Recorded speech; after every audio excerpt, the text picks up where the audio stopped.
Today, let's look at Endeara Devika. We're going to do a little bit of poking at her. All the characters start with this information. There's a quick start, how to pose her, how to change colors, do simulated FK, cameras, lights, changing her proportions, remodeling her, but also subdivision and clothing modeling. So this is the bit we're going to talk a little bit more about today. So there's a couple of major types of clothing that I deal with on my characters. There's clothing that deforms with her body as she's moving, and there's other clothing that just kind of follows along. Mostly the clothing that follows along is hard surface clothing like metal buttons or jewelry, things like that. So we'll talk about the jewelry bit, and we'll just start there. So let's talk about, say, the heart on her forehead. So the heart on her forehead, we want it to move with her forehead, but we don't want it to change its shape. So let's take her eyebrows, say, and move them around. As she moves her eyebrows around, you can see this heart is moving around as well. So, but as it moves, it doesn't deform. It's always shaped exactly that same way because it's a hard surface, and so it shouldn't deform. It should just move. How do you do that? The trick there is you attach it to a vertex of the underlying geometry. So if we pull up that heart, pull up the object, you can see that its parent is her body, and it's 3 vertexes. And so how do you pick that? In theory, you should be able to click the object, click her, pick your 3 vertexes, let's say these 3 right here, and then do parent, and there's this vertex triangle. But whenever I do that, it doesn't work. I'm not sure why, it just doesn't work. So what I have to do is actually stay here in edit mode with her selected, and then do parent from here and make vertex parent. If I do that, then it actually does become the parent of those 3 vertexes. Don't know why that is. Maybe you have to do it. Maybe there's probably my version of Blender or something about using Max. Not really sure. So there's that. That is how I attach things like that part on her forehead, or this jewel on her nose. It's also how I attach her fingernails to her fingers and toenails to her toes. So there's various things that you don't want them to ever deform, but you want them to follow along where the vertexes are. You have to usually do a little bit of experimentation. Sometimes you'll attach to some vertexes, and it turns out the fact that it's not deforming the geometry around it causes bad clipping. So just play around with it until it ends up being in the right spot. Sometimes you just can't use that method to attach something, and if that's the case, don't hesitate to move on. Okay, so let's talk now about this jewel, this nose chain that is going from her nose to her ear. Like, this is just attached to a curve, and this curve is just a Bezier curve, so you can grab a control point, move around, and it moves. As you can see, and when I put it in edit mode, it changes its location, and the reason for that is there are some hook constraints. So if I go back to the default pose and I go to edit mode, it doesn't change location. But what's going on here is it's got these modifiers, sorry, not hook constraints, hook modifiers. So there's one hook on her cheek right here, and there's another hook here on her ear, and then it's just parented to this ring in her nose. So if I move this nose ring, that really the whole curve wants to move, but it can't because the middle and final control points are hooked to some empties. And the way you do that is you just pick your curve, go into edit mode, pick the control point, hit Control H for hooks, and hook to new object. If you do that, it'll generate an empty right there where the hook is. And actually you can see I've chosen the empty shape to be a circle. By default it's I believe that 3D cross, but I changed it to a circle. Then I parented this to her cheek, parented it to a vertex there. So if we look at this, you can see this is also parented to 3 vertexes, the same as anything else. But it's an empty, so it's invisible, you can't see it. But what that does mean is when I highlight her rig here, grab her mouth, let's say, and move her mouth, it also causes her nose to move, right? Her mouth and nose are connected. And so then this part of the curve is moving, but this part is attached to her cheek, and so it doesn't move. But then also, importantly, let's leave that there, if I do grab her cheek and move her cheek, like ignoring the empty, then the empty moves along roughly, and then she can move her cheek quite a bit out like this, and let's scale it up. So as though she's blowing her cheeks up, which she can't do with her mouth open. But if she closed her mouth and did this, then maybe it would look like she's blowing, and that chain will still stay on the outside of her cheek, which is kind of nice to see. And there are poses where she does blow her cheeks up, and so that's actually why I did that in the first place.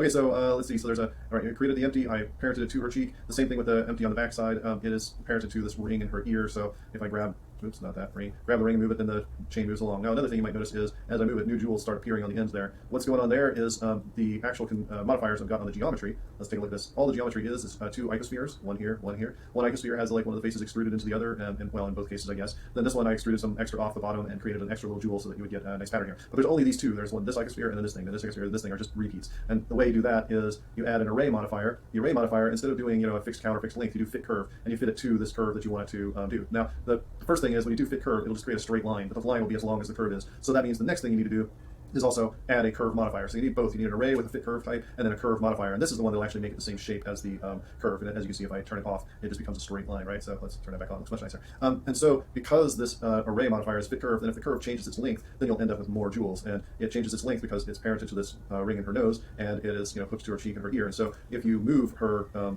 nose, then it changes the length of the chain. You can actually see that happen if you watch the back side of her ear here. You can see if I move her nose one direction, it starts coming forward, and if I move in the other direction, it starts going back. And if you look very carefully, you can actually see jewels appearing and disappearing. So not the best thing for animation unless you're careful and kind of hide the fact that that's happening. And then also because there's no actual physics here, then if she moves her mouth/nose too much into some weird position, then that chain is clearly not following gravity anymore. So it isn't the best, but if you're careful with the poses you put her in, then it'll actually look all right most of the time.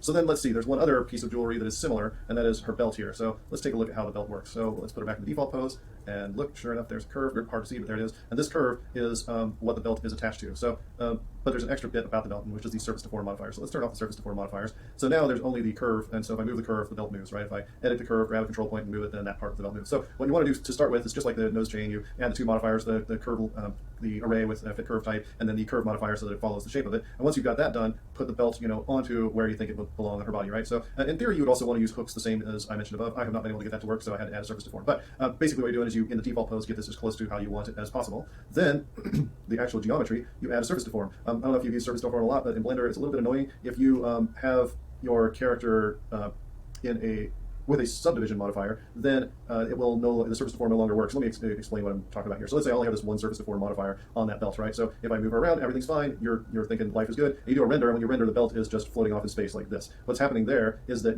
typically you're rendering at a different subdiv level than your viewport. And so here in the viewport right now, I've got it max subdivision of 0. If I up that to 1, boom. Okay, well now things are a little smoother. Her shirt's a little smoother. Her skin is a little smoother. Her body's smoother. Everything's smoother, but the belt is floating off in space. So what you have to do, let's go back to your default pose where everything is correct, and then you have to take your surfdef here and duplicate it. You don't have to duplicate it, you can just create a new one, but for me it's a little bit quicker to duplicate it. Then copy the name surfdef0, make it surfdef L1, and then I unbind it because it's still bound to that level 0 subdivision. As you can see, the target polygons are wrong. Unbind it and then rebind it while you're here on max subdiv 1. Now this surface deform is working for this subdiv level 1 on her body, and so then you can switch back and forth. If I go back to 0, as you can see now, this surface deform modifier is like, whoa, the target polygons have changed. This one's no longer taking effect, but now this one has gone back to saying, oh, things are fine again. So again, the belt will stay attached to her body as you would hope. I have to do this with every piece of clothing. Her skirt, as you can see, surfdef L0, L1. Her blouse, same thing, L0, L1, and all kinds of things. Even like her shoes are, surfdef L0, L1. So you need 2 for everything, and you actually need more. If I actually limit her body, we look at the subdivision surface here. I have levels viewport 1, render 1, and then I use this max subdiv thing to see it. But the point being, I don't have render 2, right? I don't set her body to be subdiv level 2 on the renders. If I did, then again, her belt would float off in the air, and I'd have to create a subdiv L3 modifier to attach to her for that case. And I don't want to have 3 different subdivision modifiers for every piece of clothing. 2 is enough. So for now, her being at subdiv L1 during renders is good enough because she's a somewhat high poly character. And actually, let's take a look at her mesh so you can see what I'm talking about, right? You can see she's a reasonably high poly character. So an L1 subdiv is usually enough to smooth that out. One day, if I figure out a better workflow, then I can maybe make her be subdiv L2. For now, that's our thing. All right, so how would you model some of her clothing, for example? Let's say her tights. To see the tights, we have to take her tights off to make new ones, but this is a family video, so let's put on some panties so that she is at least wearing something. Okay, so let's say we wanted to model some tights on her body. How would we do that? Go back into a default pose, pick a collection that you want it to go into. So I'm going to say bottoms. Bottoms is a good place for the tights to appear. And then let's just start. Create a cylinder. Say cylinder is usually a good thing because that's going to be like something that's the shape of her leg. Then I go into edit mode, select the top, delete that face, and then move it up, scale it down maybe a bit. Then select the bottom, get rid of that face. So now we've got this cylinder here. And the cylinder it should be like basically in her leg, right? So let's object set the origin to, I don't know, center mass. Okay, so what we want is the cylinder to be basically the size of her leg, where we want the tights, top and bottom to be. Let's say the top is going to be at her thigh and the bottom is going to be kind of like mid-calf, right? So you want to make it about the right height for that. And so this looks about right. You want it to go from there to there. I move it to be roughly where her leg is. And then what you want to do is basically get it slightly following the shape of her leg and then on the inside of her leg, actually. And so let's put this into edit mode. Right now, we only have one we have the ring at the bottom and a ring at the top and nothing in between. We need more subdivisions here. So I'm going to subdivide this, let's say 19 times. Looks about right. Okay, so now we have a cylinder that's got a grid shape. Actually, while we're here, let's set this to shade it to smooth. And then we edit again, highlight everything. We want it again to be inside of her leg and roughly shaped like her leg. So I'm going to select the ring at the bottom here, and then I'm going to size not on Z, so that's S shift Z. And so that I'll do is it'll size on the X and Y axes, but not the Z axis. And so basically that's just making it skinnier without affecting how tall it is. And let's actually set the medium point there to be so now S shift Z, it gets rather small. Let's bring it back into her leg, and let's move it on to X. And so now it's inside of her leg there. Up here, probably the same thing, S shift Z. We'll make it a little bit smaller. Now it goes inside of her leg. Maybe bring it forward a bit. And bring it left a bit. Okay, so then let's grab the top bit here, grab it, move it forward, S shift Z, maybe make that a little bigger. Then finally take this bit and let's grab Y, S shift Z again. Okay, so now it's probably, oops, not quite done. Now it's basically inside of her body, right? And so you can actually do, I believe it's Alt Z to see the shape inside of her body. And you might actually at this point grab again some of these things and kind of basically make it the shape of her body. This doesn't need to be very good. It just has to be a very basic idea, like a little bit forward on her knee here, a little bit back on her calf here. I'm just going to grab it like that. And a little bit forward maybe here on her shin. So, it's kind of the shape of her body. And the reason why we only care about kind of is because now we're going to use a modifier, shrink wrap. We're going to shrink wrap it to her body. Okay, so now you can see it goes and touches her body. Now, so there's a couple problems here. The first is generally we want to project instead of near a surface point, and this isn't important for this moment, but as I'm modeling it a bit later, having it in project is good for adding wrinkles and other clothing-like objects. And so the other thing is I want this to be outside the surface, and I want it to be about, let's say, 0.05 outside the surface. It looks like it needs to be a little bit more, actually, 0.06, say. And actually what's probably going on here is I don't have enough subdivisions. So especially, and let's turn this on edit mode so we can see it, this is especially here, there's a lot of curvature in the back of her calf, but not, like there's only one polygon here for that whole area. So probably what we want to do is subdivide that and maybe move it down, and that helps there, right? And here again, we probably want to subdivide, and here we probably want to subdivide again.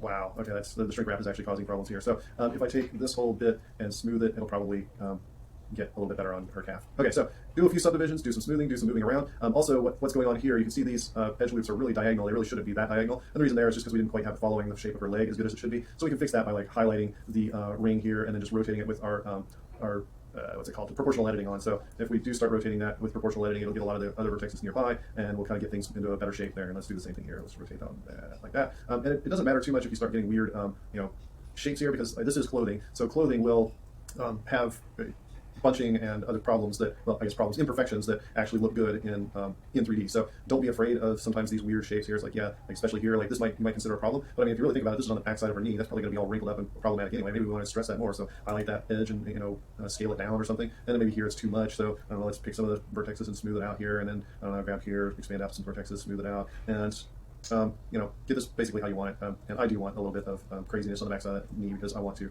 have wrinkles there. All right, so now we've got that bit, and then we probably want to mirror this on the other side, and so let's do that. Mirror. The problem is because I have the center and the center of this, it mirrors right there. So actually, what you're going to have to do is apply the location object, apply location. If we do that, basically it just sets the origin back to 0, and then the mirroring will work across. Okay, so now we've got this on both sides. So you can still see her skin through there, which is and you don't want to offset this too much. It's already kind of sticking out away from her body. So the next thing to do probably is add a solidify modifier, and if you add solidify offset in the positive direction and make it, I don't know, like 0.005, this is like 5 millimeters thick. Now you've got like some thick tights that are on her body. Okay, so that gets you to the point of having the tights on her body, like the belt, etc. From here, you just do the same thing as the other clothing. You add your multiple surface deform modifiers. You might do some extra modeling to put in more wrinkles or add some colors. I do vertex painting and change the colors to something, let's say pink, right? And then that way she has pink tights. So that should do for clothing. Good luck, everyone, and let me know in the comments what you think.